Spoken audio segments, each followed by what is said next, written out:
Si vous pensiez avoir tout vu en intelligence artificielle, détrompez-vous, vous n'avez rien vu. Ce que je vais vous montrer aujourd'hui, c'est un outil que les chercheurs utilisent tous les jours, en douce, et devient maintenant accessible pour tout le monde, pour vous aussi.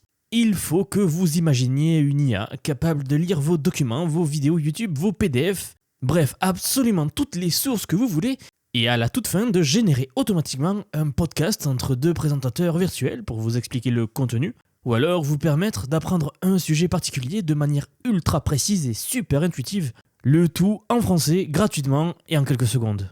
Google AI, le laboratoire de recherche IA de Google, vient de relier deux de ses technologies les plus puissantes, Gemini 2.5 et Notebook LM.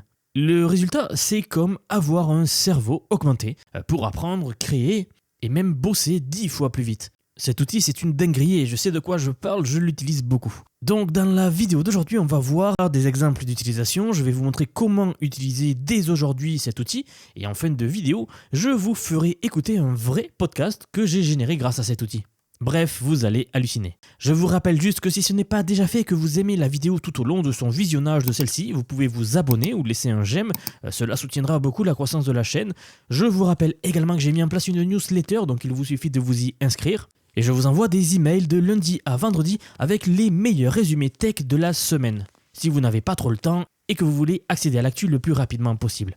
Ceci étant dit, on commence la vidéo Notebook LM. Comme je vous le disais, Google Notebook LM vient de subir une mise à jour majeure. Nous allons explorer comment l'utiliser car c'est un outil vraiment puissant. Mais d'abord, regardez leur blog post publié il y a 2 jours, au moment où j'enregistre la vidéo. Et bien maintenant, ils nous proposent une toute nouvelle fonctionnalité d'aperçu d'audio désormais disponible dans 50 langues et disponible dans plus de 200 pays. En fait, si j'ai décidé de vous le montrer, c'est justement pour ça, car ça devient enfin utilisable pour toute la communauté francophone et pas uniquement ceux qui savent parler anglais. Concrètement, cela vous permet de traduire cet outil dans plusieurs langues. Et d'ailleurs, une fois que vous avez généré un résultat, vous pouvez le traduire automatiquement. Donc oui, maintenant, vous pouvez l'utiliser, que vous soyez en France, au Canada, en Afrique, en Belgique, en Suisse, bref, en Asie, peu importe, j'en passe. Mais en gros, cette fonctionnalité vient de sortir et c'est génial. Bon, comme je vous l'ai dit, je vais vous guider aujourd'hui pas à pas à savoir comment utiliser cet outil. Pour y accéder, c'est totalement gratuit. Il vous suffit d'aller sur leur site notebooklm.google. Et là, à l'intérieur, c'est sur ce site-là que vous allez l'utiliser. Donc vous trouverez tous les liens dans la description de la vidéo. Mais en gros, sachez que cet outil est alimenté par l'IA Gemini de Google. Donc qui est vraiment un des meilleurs modèles aujourd'hui d'IA qui reste extrêmement performant. Donc autant vous dire que ça envoie. Voilà, en bas ils vous disent ce qu'est vraiment cet outil. Ils disent que c'est votre assistant de recherche IA personnalisé. Mais en gros, voilà, vous pouvez l'utiliser pour apprendre et uploader, télécharger vos propres ressources. Donc en fait, à cette IA-là, vous allez lui donner des PDF, des sites web, des vidéos YouTube, des fichiers audio, des Google Docs, etc. J'en passe, ils mettent tout ici, mais on le verra à l'intérieur. Et bien, une fois que vous lui donnez tout cela, plusieurs possibilités s'ouvrent à vous. Vous pouvez obtenir donc des analyses instantanées, voir les sources, pas seulement la réponse, bien sûr. C'est ce qu'ils disent ici.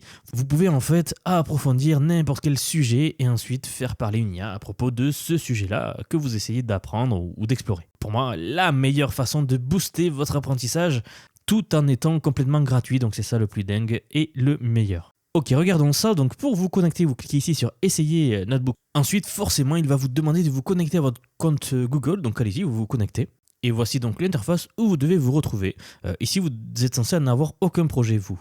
Donc première chose à faire pour activer l'option langue étrangère et que vous puissiez l'utiliser en France, vous cliquez ici sur Paramètres. Ensuite, vous allez dans Langue de sortie. Et ici, vous pouvez sélectionner donc toutes les langues qu'ils ont activées pour cet outil. Donc vous sélectionnez français ou français-Canada si vous êtes au Canada et vous enregistrez. Voilà, votre notebook est maintenant disponible pour vous. Petite remarque également, vous pouvez changer le thème si vous préférez un mode sombre ou mode clair, ça peu importe. On va créer notre premier projet, donc vous cliquez ici sur Créer. Et il vous renvoie donc dans Notebook LM et la première chose qu'il vous demande, c'est d'ajouter des sources. Alors vous voyez, c'est ce qu'il dit, les sources permettent à cette IA de baser ses réponses sur l'information qui vous intéresse le plus, donc en gros basée sur la source que vous allez donner. Et là, comme je vous le disais, vous avez plusieurs options qui s'offrent à vous. Donc une première option d'importer des sources. Là, vous allez sélectionner des documents sur votre ordinateur, alors que ce soit des PDF, des points de texte, des audios, des MP3 par exemple. Vous pouvez importer des documents depuis votre Google Drive si vous travaillez sur Google Drive. Vous pouvez mettre des liens, donc là c'est des sites web ou YouTube, des vidéos YouTube. Là c'est très puissant, vous allez voir. Ou tout simplement coller du texte, donc si vous voulez taper à la main ou coller du texte. Dernière option qu'ils ont rajoutée avec la sortie de Gemini 2.5, c'est ici à haut, vous voyez découvrir des sources. Alors là, si vous cliquez, il vous demande ce qui vous intéresse, donc vous allez rentrer un prompt sur un sujet et l'IA, elle va travailler toute seule à chercher des sources. Alors ça, on le verra peut-être tout à l'heure, mais c'est pas le plus puissant. Le plus puissant, c'est vraiment d'importer vos sources. Si vous regardez, vous avez aussi la limite des sources, donc vous pouvez aller jusqu'à 300 sources, 300 vidéos YouTube, 300 documents, 300 PDF, ce qui est complètement dingue. Mais d'un autre côté, c'est logique quand on sait que cette IA-là, elle utilise Gemini, donc l'IA qui a le plus grand contexte aujourd'hui sur le marché. Et on va rajouter notre première source. Alors disons que pour cet exemple, je pense que si vous suivez la chaîne, vous connaissez ce qu'il s'est passé dans la vidéo d'hier. Eh bien, la Chine a dévoilé un nouveau modèle d'IA qui s'appelle le Qwen 3, qui est la news ici. Je l'avais couvert sur Twitter, donc au passage, je profite 30 secondes pour vous dire que si cela vous intéresse, vous pouvez venir nous rejoindre sur Twitter, X. C'est là où on couvre vraiment les infos minute par minute, car en ce moment, tout s'accélère dans le domaine de l'IA. Et vraiment, nous avons des avancées heure par heure. Sur YouTube, je ne peux pas tout couvrir, tellement il y a de choses qui se passent. Je couvre les choses les plus importantes, bien sûr. Mais si vous voulez aller plus loin, vous pouvez venir nous rejoindre ici sur Twitter. Quoi qu'il en soit, voilà, imaginons que pour ce premier exemple, je suis un passionné d'IA et que j'ai appris la sortie d'une nouvelle intelligence artificielle chinoise et que je souhaite approfondir le sujet. Donc ce que je vais faire, c'est prendre des sources au sujet de cette nouvelle IA-là, des vidéos YouTube, des PDF, des articles de web, et l'utiliser donc sur Notebook LM. Pour cet exemple, je vais donc utiliser la vidéo que j'ai fait hier, tout simplement au sujet de Qwen 3, qui est celle-ci. Donc je vais sur la vidéo, je fais clic droit et je fais copier l'URL de la vidéo. Voilà, je retourne sur mon Notebook LM, je clique ici sur YouTube, et je colle le lien de la vidéo YouTube. Et après avoir cliqué sur insérer, voilà, vous avez votre première source. Vous avez une IA qui commence donc à mieux connaître ce qu'est Qwen 3. En fait, ce qui est génial avec cet outil, c'est qu'il est généré par Google et qu'il est connecté à YouTube, donc c'est super facile pour eux de récupérer les vidéos et les regarder en fait. Il peut récupérer les données très facilement. Donc quand vous savez que YouTube c'est la première plateforme pour apprendre des choses, tout sujet confondu, ici on parle d'IA, mais si vous êtes en train d'apprendre une langue ou que sais-je, n'importe quoi, eh bien vous savez que sur YouTube il y a des tutos à foison. Et le fait que cet outil y soit connecté simplifie beaucoup la chose. Donc maintenant qu'on a une source, plusieurs options s'offrent à nous. Donc on peut soit rajouter d'autres sources, ce que l'on va faire dans un instant, soit commencer à utiliser cet outil. La première fonctionnalité la plus dingue, c'est celle-ci, vous le voyez ici, donc le résumé audio. Comme je vous le disais, ça va générer une conversation approfondie entre deux IA et c'est ce qui est ultra bluffant. En fait, vous pouvez avoir deux présentateurs qui décomposent le sujet que vous essayez d'apprendre ou toutes les différentes sources sur ce sujet. Puis bien sûr, utiliser cela pour mieux comprendre le domaine. Donc juste avant de générer et voir ce qu'il fait, ce que je vous propose, c'est de rajouter d'autres sources au sujet de Qwen 3 et des IA chinoises pour vraiment bien sourcer le document final. Alors il y a plusieurs techniques, voici une chose que j'aime bien faire, je vais sur YouTube. Et sur la barre de recherche, je vais taper le sujet que je souhaite approfondir. Voilà, je tape Qwen 3 et je regarde les vidéos à ce sujet. Donc là, en fait, je descends et je prends celle qui m'intéresse. Donc voilà, il y a certains youtubeurs que je connais dont je peux prendre la vidéo en sachant que ce sera de la bonne qualité. Et c'est ce que je vais faire maintenant. Ok, voilà, j'ai rajouté d'autres vidéos au sujet de cette IA-là chinoise. Donc là, vous voyez que j'en suis à 5 vidéos. Gemini va utiliser ça pour vraiment s'instruire à son sujet. Et pour varier les sources, donc je suis allé sur Google, j'ai tapé Qwen 3, je suis allé dans l'onglet Actualité. Et là, on a des articles en fait au sujet de cette IA-là par exemple. Donc je vais pouvoir sourcer encore plus Notebook avec des articles. Par exemple ici, Zone Bourse qui est plutôt fiable. Donc je vais tout simplement copier le lien et le rajouter donc sur Notebook. Je clique Ajouter, lien, site web et je colle mon lien. Voilà, la source est importante. Alors je pourrais continuer comme ça jusqu'à 300 sources, c'est ça qui est énorme avec cette IA, pour vraiment avoir quelque chose de bien peaufiné. C'est à partir de là que nous pouvons commencer les choses intéressantes. Donc on va d'abord créer le résumé audio, comme je vous disais. Deux façons de faire, soit vous cliquez directement sur générer, ça va vous faire un podcast audio sans trop de direction. Sinon vous pouvez cliquer sur personnaliser. Là il vous ouvre en fait une fenêtre où vous pouvez mettre un prompt et demander un certain comportement à l'IA. Par exemple, vous pouvez rajouter quelque chose comme concentre-toi sur les cas d'utilisation concrets pour Qwen 3. Ou encore un autre exemple, imaginez que vous êtes une agence marketing, alors vous pourriez écrire trouve des façons pratiques de l'utiliser. Pour cet exemple, voici ce que je vais lui mettre, concentre-toi sur le cadre dans lequel s'inscrit cette sortie, donc la course à lien entre la Chine et les États-Unis. Car vous le savez, mais j'adore la géopolitique et là on y est direct, donc c'est sur ce sujet-là. Je veux voir quel impact a eu la sortie de Qwen 3 en termes de géopolitique, donc dans la course que nous vivons actuellement entre la Chine et les États-Unis. Une fois que vous lui avez donné vos ordres, vous cliquez sur générer et donc là il va commencer, ça va prendre quelques minutes, à créer un podcast audio que vous allez entendre maintenant qui est complètement dingue. Juste petite remarque, j'ai le forfait plus de Google, donc le premium, mais vous pouvez très bien l'utiliser gratuitement car cet outil est vraiment puissant et surtout gratuit. Donc je vous invite à le tester par vous-même à la fin de la vidéo. Je dirais tout simplement que c'est l'un des meilleurs outils IA disponibles aujourd'hui, mais aussi l'un des plus sous-estimés et un des moins connus, j'ai envie de dire. Ok, ceci étant dit, écoutez le résultat dingue que nous avons. Bienvenue. Aujourd'hui, on se penche sur une sortie qui a fait pas mal de bruit, un peu par surprise, QN3. Oui, le nouveau modèle d'IA d'Alibaba.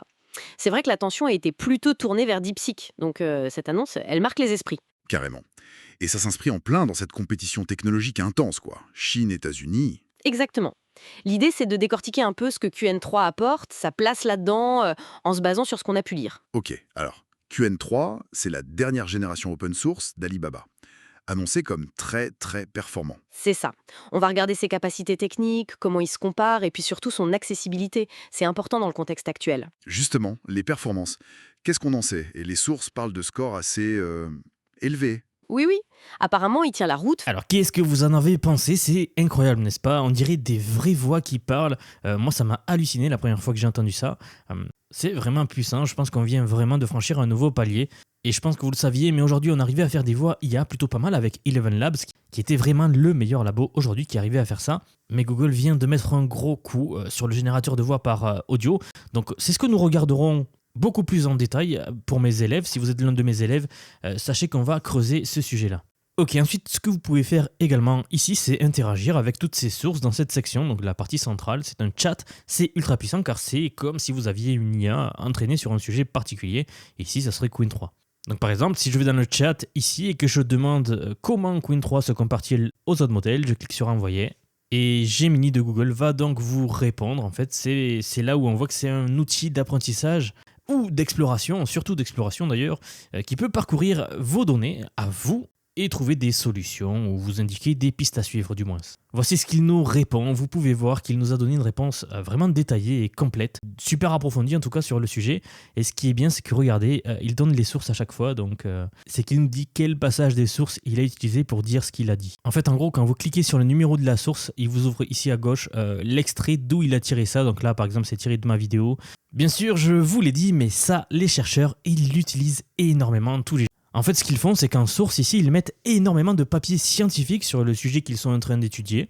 Donc imaginons que vous êtes physicien et que vous êtes en train d'explorer, de faire de la recherche sur, par exemple, les particules fondamentales. Et bien, ce que vous allez faire, c'est mettre énormément de papiers scientifiques ici au sujet de la physique des particules. Donc vous prendrez des papiers qui ont été validés par les pairs et qui sont récents, et puis vous allez donc avoir une base de données énorme que n'a pas en fait à la base Google Gemini ou n'importe quelle IA, et vous allez pouvoir discuter avec, raisonner, faire des hypothèses, approfondir le sujet, etc. J'en passe. En gros, c'est un vrai compagnon de recherche et c'est assez dingue à voir. Vous pourriez même utiliser cette approche-là pour former les nouveaux employés dans une entreprise, par exemple, pour les aider à comprendre le langage technique lié à l'entreprise, donc dans le cadre d'une courbe d'apprentissage.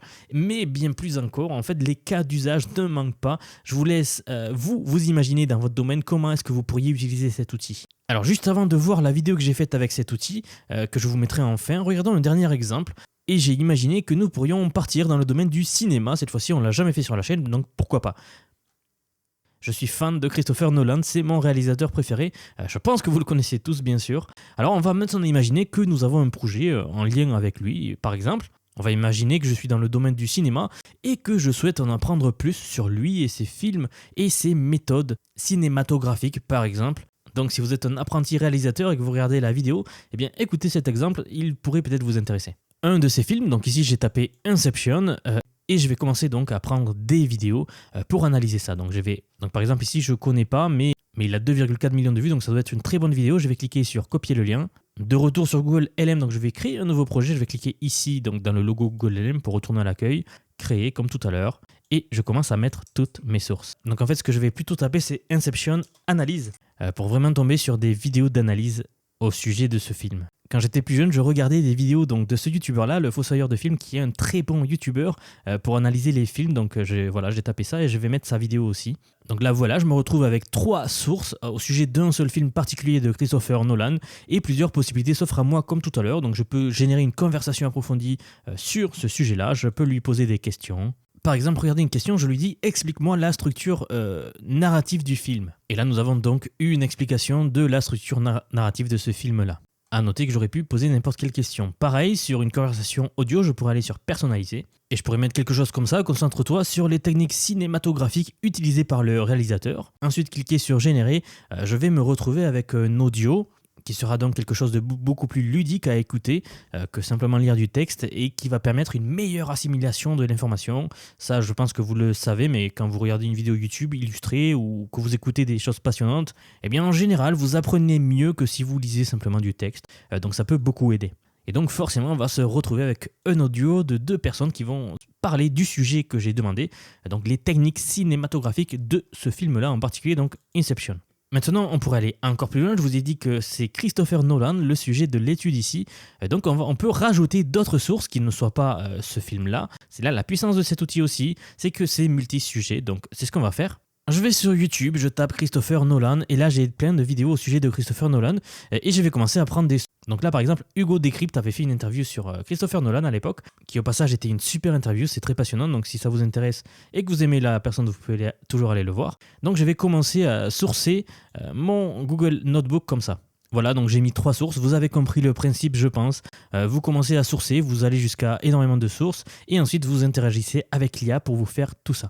On ne l'a pas vu, mais très rapidement, vous avez également plusieurs options ici. En fait, vous pouvez ajouter une note, résumer l'audio, donc là c'est ce qu'on vient de voir. Vous pouvez également créer une carte mentale, donc si je clique sur carte mentale, il va en fait vous générer un schéma, une organisation de toutes les structures, une structure du sujet que vous êtes en train d'étudier. Vous allez voir ce que je veux dire, regardez.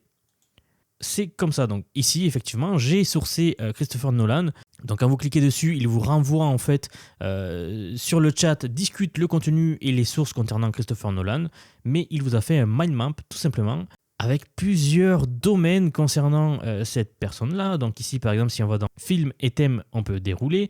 Il déroule ensuite plusieurs concepts, thème du temps, thème de la menace pour l'humanité. Donc si par exemple je prends, peu importe, Inception, donc regardez, il a mis Inception ici parce qu'on a sourcé plus que le reste. Donc forcément il a créé une analyse approfondie à ce sujet-là. Beaucoup de choses comme ça que l'on peut explorer sur les sujets que vous êtes en train d'étudier. C'est vraiment pas mal, honnêtement, essayez-le. Par exemple, regardez sur ce film, si on va dans Principe de l'Inception et qu'on regarde... dilatation du temps dans les rêves, et bien lorsque vous cliquez dessus, vous allez creuser ce sujet-là en particulier.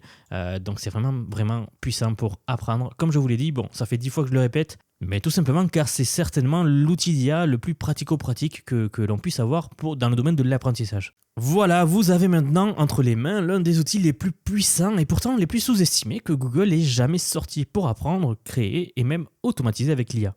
C'est une des armes secrètes pour les chercheurs, les créateurs, les entrepreneurs ou même tous ceux qui veulent simplement apprendre 10 fois plus vite. Vous l'avez vu, mais le plus fou, c'est qu'il est gratuit. Et si vous utilisez déjà Gemini, eh bien vous devez absolument le combiner avec cet outil-là. C'est vraiment comme avoir un assistant personnel ultra calé sur le sujet que vous allez lui demander. Il fait tout maintenant en français. Donc dites-moi ce que vous en avez pensé dans les commentaires de cette vidéo. Et comme promis, je vais vous laisser maintenant avec un exemple de podcast généré entièrement avec Google Notebook LM. Et franchement, quand je l'ai écouté la première fois, eh bien, j'ai halluciné. Je vous laisse découvrir ça. Je vous rappelle juste que si vous avez apprécié la vidéo et que ce n'est pas déjà fait, vous pouvez vous abonner pour soutenir la chaîne. Rejoindre la newsletter si vous souhaitez recevoir des emails avec les meilleurs résumés tech de lundi à vendredi. Et de venir dans ma formation en ligne où je vous apprends l'IA. On y apprend cet outil-là, mais pas que. On apprend plein d'outils d'IA différents. On part vraiment de la base et on va crescendo comme ça. C'est maintenant le meilleur moment pour se former à l'utilisation de ces outils-là qui vont littéralement changer votre vie. Je mesure à peine mes mots. En tout cas, merci pour le soutien. Vous êtes déjà très nombreux à l'intérieur, donc je vais continuer à l'améliorer de jour en jour. Et maintenant, voici la vidéo que je vous ai promise. Elon Musk. C'est un nom qui suscite vraiment tout, hein. L'admiration, parfois l'agacement, la fascination. Ah oui, c'est clair. Un personnage complexe. Génie pour certains, provocateur pour d'autres. Et son parcours d'entrepreneur star à conseiller de Donald Trump, ça défie un peu les catégories. Complètement. Aujourd'hui, on va essayer de retracer un peu tout ça. De l'Afrique du Sud à Washington, pour mieux comprendre, quoi. Ben oui, parce que ce qui est fascinant, c'est cette bascule. Comment un type qui pense à Mars et aux voitures électriques... Oui, se retrouve au cœur du pouvoir politique américain. C'est ça la question. Et cette alliance Musk-Trump, C'est vraiment intéressant pour comprendre les liens actuels entre la tech, l'argent et le pouvoir. Alors, pour comprendre, faut revenir au début. Pretoria, 1971. Sa mère, mannequin nutritionniste. Son père, ingénieur promoteur. Oui, une famille plutôt aisée, mais un contexte particulier. Il décrit une enfance assez solitaire, beaucoup de lectures, SF, Seigneur des Anneaux. Il a révélé plus tard son syndrome d'Asperger. Ce qui explique peut-être cette capacité de concentration intense, mais aussi parfois des difficultés dans le relationnel. Possiblement. Et très tôt, la tech l'attrape. Commodore à 10 ans, il apprend à coder tout seul. Et il crée son premier jeu, Blastar, à 12 ans. Incroyable, non? Vendu 500 $ à l'époque. Pas mal, hein? Pas mal du tout. Déjà, cette fibre entrepreneuriale et l'auto-apprentissage. Mais il veut partir. L'Afrique du Sud, l'apartheid, une relation difficile avec son père après le divorce. Bref, à 17 ans, il part au Canada. On voit déjà la détermination, quoi. Cette volonté de s'extraire et de faire son truc. Absolument. Après, c'est les études. Canada, Queen's University, puis les États-Unis, UPenn, et ce fameux passage éclair à Stanford. 2 jours. Ah oui, la légende, Il avait déjà autre chose en tête, manifestement. clairement. Il lance Zip2 avec son frère Kimball en 95, un annuaire en ligne, genre les pages jaunes du web. Un premier succès, ils vendent ça pour plus de 300 millions. Et lui, il empoche environ 15 millions. Mais il ne s'arrête pas là. Non, il enchaîne direct, il crée X.com, Une banque en ligne qui va fusionner avec Confinity. le créateur de PayPal. Voilà. Et il joue un rôle clé dans PayPal. La vente à eBay en 2002, là, c'est le gros lot. 1,5 milliard. Et pour lui, c'est 175 millions. Et ce qui est frappant, c'est qu'il ne met pas ça de côté pour vivre tranquille. Non, il réinvestit tout, Ou presque. tout de suite, Et dans des projets beaucoup plus ambitieux. qui colle à ses rêves de gosse, quoi. L'espace, notamment. C'est ça. 2002, SpaceX. Objectif? Mars. Carrément. Rendre l'humanité multiplanétaire. Un projet complètement fou à l'époque. Et en 2004, il investit massivement dans Tesla, une petite boîte de voitures électriques. Il n'est pas le fondateur, mais il prend vite le contrôle. Et là aussi, les débuts sont compliqués. Ah oui. Les premiers lancements de la fusée Falcon 1, c'est des échecs. Tesla brûle un argent fou avec son Roadster qui est cher et se vend peu. La crise de 2008 arrive là-dessus. Ça a failli être la fin pour les deux boîtes. C'était vraiment sur le fil. Et pour SpaceX, ce qui s'ouvre la mise, c'est la NASA, en fait. Le contrat de 1,5 milliard de $. Crucial. Et c'est là qu'il y a un paradoxe intéressant. Ce type, avec ses idées souvent libertariennes, anti-État, Oui, ouais. Il dépend énormément des contrats publics pour ses projets les plus emblématiques, que ce soit la NASA pour SpaceX ou même les aides pour les voitures électriques avec Tesla. c'est une tension intéressante. Et cette relation avec l'État, elle évolue aussi sur le plan politique personnel. Tout à fait. Il avait soutenu Obama, mais ensuite il y a une forme de déception vis-à-vis de l'administration Biden. Il se sent snobé, notamment lors d'un sommet sur les véhicules électriques. Et en parallèle, il y a cette critique de plus en plus virulente de ce qu'il appelle le wokisme. Oui, un terme qu'il utilise beaucoup.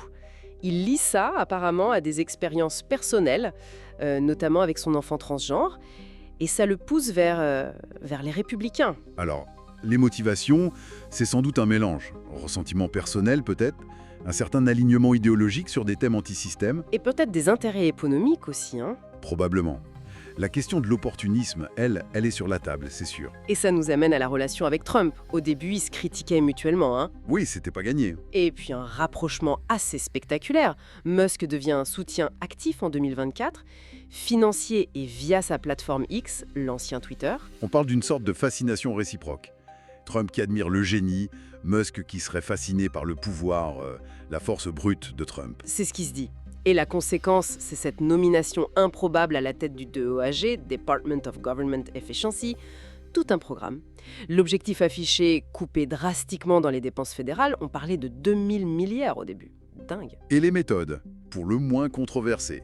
Licenciement massif par email, une task force de jeunes sans habilitation de sécurité. Ouais, ça fait beaucoup de bruit, ça. C'est vu par beaucoup comme une tentative de démanteler l'appareil d'État, quoi.